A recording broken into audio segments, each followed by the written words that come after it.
Hey guys, this is Eric Hicks coming back at you from Toronto, Ontario. I just wanted to give you guys a little bit of insight about my big changes in diet recently. My whole life, I've always been kind of obsessed with learning. I was always the kid in school putting my hand up, asking questions. I always wanted to know more. And so a big thing for me, I was really skinny in high school. My nickname was Hicksy Sticks. I mean, I was 100 pounds, like wet. I was the shortest kid in my grade. I couldn't get a girl for the life of me. And I really wanted to put on weight, bulk up, lift some weights, get some muscle, get a girl kind of thing. And anyways, I started lifting weights at 16 and subscribing to Men's Health and Men's Fitness magazines and just kind of following their advice all the time. You know, supplement, eat meat, this, vegetables, eat healthy, what I thought it was. And so ever since I was 16, I really started on this journey of self-exploration. You know, if I had or if I had a pain in my knee, I'd be like, why do I have a pain in my knee? And I'd be like, what's causing that? Where is that? There's a symptom and there's a cause. So I always want to know what's the underlying cause. And so I'm 29 now. For the past 13 years, I've been on an exploration of diet, exploring what happens to my body when I change my diet. And I keep switching things around until the issue resolves. And I remember in high school, I used to run a lot, and I'd have all these issues in my body, and I couldn't figure out what it was. And my dad used to buy these huge cases of no-name Coca-Cola, PC Cola, I think it was. And we used to drink Coca-Cola like no tomorrow. And so I cut out pop. I told myself the reason I'm having issues running is because of pop. And I didn't know any scientific truth to that. I just cut out pop because of that. Now, to this day, I still enjoy a pop once a year kind of thing, but I know what it is now. So anyways, my diet really evolved throughout the years, but I always, my mom's side of the family are farmers. So we had a couple head of cattle growing up, chickens, pigs, and, I would contribute in the slaughtering of the animals, even though I am a huge animal lover. Go figure. You only know what you've been taught. And if your parents have only been taught something and their parents have only been taught something, then that's all they ever know. You don't question it. But my curious mind got me thinking. And so anyways, I went through all these phases of diets, this diet, that diet. And about 2 Christmases ago, I got into the Paleo diet. And I got the Paleo book, and I was like, oh, this is it, man. I remember I was home for Christmas. Someone got me another one of the Paleo books for Christmas. For Paleo for athletes, and I was ripping through that, man. This is it. This is the diet. Paleo, eat all meats, vegetables, fruits, and nuts. That's it. Back to the primal days, caveman days. I'm like, that makes total sense. And so anyways, I'm preaching this to all my family, all my friends. I'm like, yeah, man, paleo is where it's at. Paleo, that's the way to go. And anyways, my issues weren't resolving. Like, it's just silly little things, not big issues, but I mean, I was always like, little things in your body that go wrong, you're like, why? And I couldn't figure it out, and I thought paleo was going to solve that, and it didn't solve that.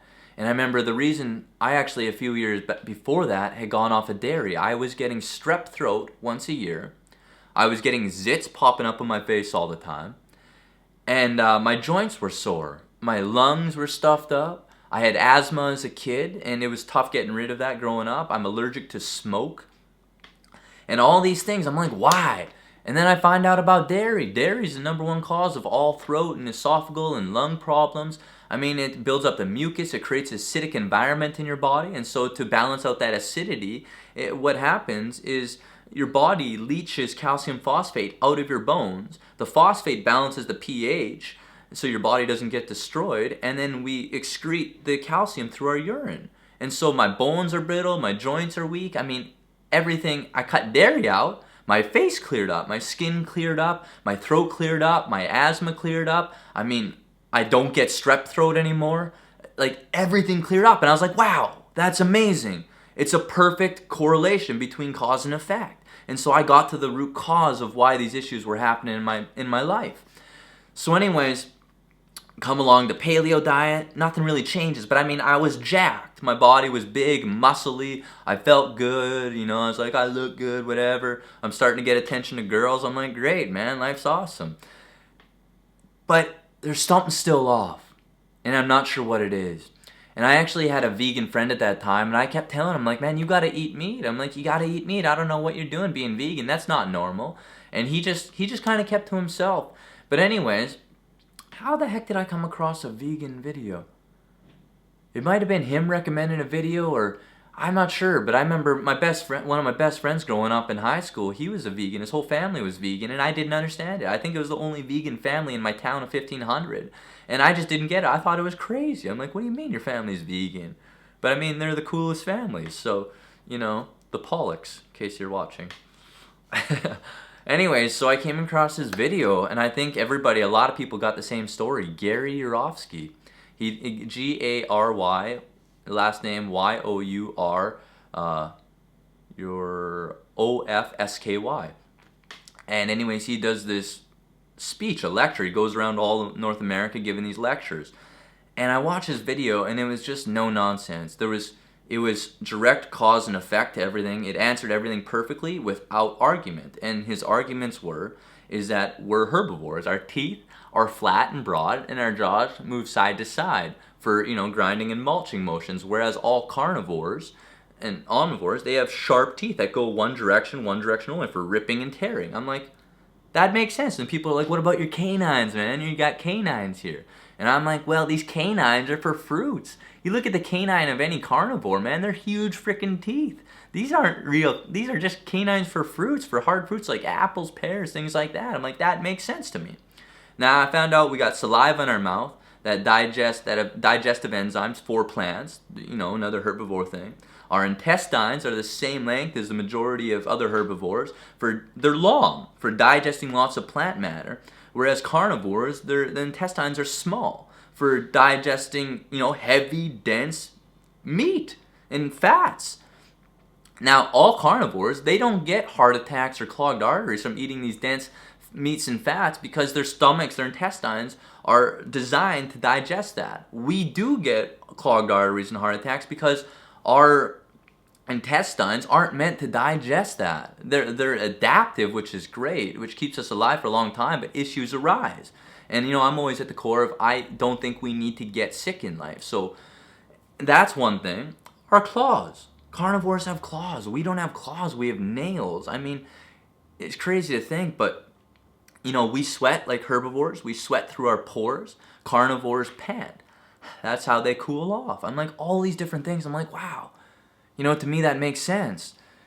And then I'm like, he gave an example about go out in the wilderness without any weapons and try to catch an animal. A carnivore can do it. A carnivore can catch its own prey, kill it, and eat it without weapons. We can't frickin' do that, man. Try to catch a squirrel, a rabbit, a gopher. I mean, without weapons, you can't do it.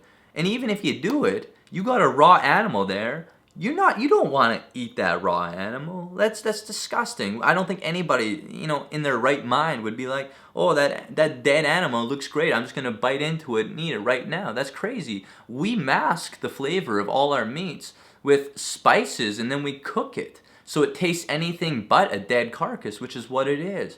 And to me, I was just like, all these revelations, things I had never known my whole life, that people had never shared with me, that I wish people had shared with me. And I was like, wow. I was like, why didn't anybody share that with me before? That makes perfect sense. And then on top of that, I watched this documentary called Cowspiracy, executive produced by Leonardo DiCaprio, and I mean, it opened you have to watch it. It opened my eyes so much to the environment and the number one leading cause of environmental pollution and damage on our planet. And essentially, they say, which I highly believe, is that even if you cut out all the oil and gas in the world, cut out all the transportation that oil and gas causes, all that pollution and global warming, the planet's still going to be irreversibly damaged because of the contribution of all the nitrous gases and the methane gases and the carbon dioxides from producing animal livestock. It's the number one cause more than anything else. So unless the majority of the population become vegan, in our future, we're going to face a huge crisis. Food shortages. I mean, global warming temperature, rising sea levels. It's going to be catastrophic, and a lot of people are going to die. It's not going to be a pleasant future unless we make a change now. And so The only reason I'm making these vlogs is because I truly believe it's time for change. We're, as a people of the world, we're evolving consciously, and we're aging or entering the age of evolution into conscious beings. And so a part of becoming conscious is practicing what you preach. If you say you're an animal lover, you gotta love all animals. You can't want to hurt any one of them. Yeah, I firmly believe, I've had a few friends convert to veganism since talking to him, and, my roommate's still eating meat. He knows that veganism is right. He gets it. But it's a challenge for him to go vegan. It's not easy for him, and I get that because I had to evolve to become a vegan over time. So last year, during summer, I went vegan for a month and a half. And I felt great. It was awesome, but I hadn't learned how to get, my B12, which is something you need to get from nutritional yeast. And so I wasn't getting enough iron from, like, raw broccoli is my main source of iron now. And so my body was just a little bit off. My skin was glowing, everything was great, but my body was just a little off, my energy was off. And so anyways, I was at a dinner and my roommate cooked a bunch of beautiful jerk chicken. And man, I mean, jerk chicken, it tastes delicious. I get it. It tastes so good. I've been a meat eater my whole life. I don't miss it though. I just don't miss it because, morally and, compassionately, I get what that is now. I don't want to eat another animal, even though it's delicious. I get that. I don't want to do it. In the same way that donuts are delicious, I don't want to eat donuts because they're not good for you. So, anyways, I ended up eating meat at the dinner, and I went back to being a meat eater again. But I was only eating limited amounts of chicken and fish and eggs. And so anyways, that's after that, about, 6-8 months later, that's when I came across the Gary Yourofsky video. And I went cold turkey vegan. I did my research this time, and I did it properly. So coming in the second round, I was more prepared to actually cook proper vegan meals, lots of raw veggies and fruits and nuts and seeds and beans, rice and peas, different berries and shakes and, oh, man, a lot of good stuff. I got into making power balls. They're the greatest snack I've ever made. If you guys want any advice on what I do for food, by all means, ask, and I'll share another video with you guys. I want to make it as easy for everybody. And my roommate, so he's slowly making the transition. He knows what he has to do. He's 47, and he's had this habit, which we all had, of eating meat our whole lives. It's a habit, it's a socializing thing, it tastes good, I get it. So you got to break that habit, and the only way to break a habit is to replace a habit with another habit. And so he just hasn't found another habit to replace eating meat with. It's a big identity. He's Jamaican, so it's a big part of his identity. And, he wants to be a caterer. Making, chicken is his jerk chicken is a big part of his catering. And so he's got to learn how to, basically put himself in the shoes of those animals truly, fully, compassionately, full empathy. And he's working on it. He's getting it. It's been a process, but he's getting it. And I mean, if he can get it, he's a big bodybuilder, personal trainer. So I mean, if he can change, anybody can change. My family too. I said I'm coming home this Christmas, and all I want for Christmas is to have a talk with everybody. Just to sit down and have a talk, and I'm not judging you. I mean, I get it. I was a meat eater for 28 years of my life, and I get it. I mean, it's not easy switching your whole life around what you've thought to be true. But you got to think about it this way. The Canada Health Food Guideline, they say eat your meat, your dairy, your breads, all this stuff. Well, guess what? They're getting subsidized from the companies that are doing it. They're making money. So whenever money's being made or subsidized, there's profit in it. You can't really trust that person's word because it's their personal interests at hand. And so we got to get away from the money-based materialistic society that we're living in, back to a spiritual-based society where we think of others' interests before our own. And I'm telling you, man, your heart's going to open up the second you make this change. You're gonna feel a lot better about yourself for whatever that's worth. But I mean, you're going to get passionate about life. You're going to get passionate about change and about the planet, and you're going to get connected really fast. And there's a huge community of people that are vegans as well, who are just as passionate, and there's a lot of people who want to change, they just don't know how to make the change. And so together, we're just going to evolve and rise up. And so Patience and persistence is something I always say. Be kind to yourself. Pet your furry animal, which is, some good advice given to me by a lovely lady, Mariah Fenton Gladys. I met her out in Esalen in Big Sur, California, in a spiritual retreat. She's just a lovely lady, man. Pet your furry animal. You got to be kind to yourself. Practice positive self-talk in the mirror every day. Say you love yourself. Yeah. Let's just make the change together, guys. If you have any questions or concerns, just feel free to ask, and I'd love to share. Yeah. Feel free to ask. Talk to you guys soon. Bye.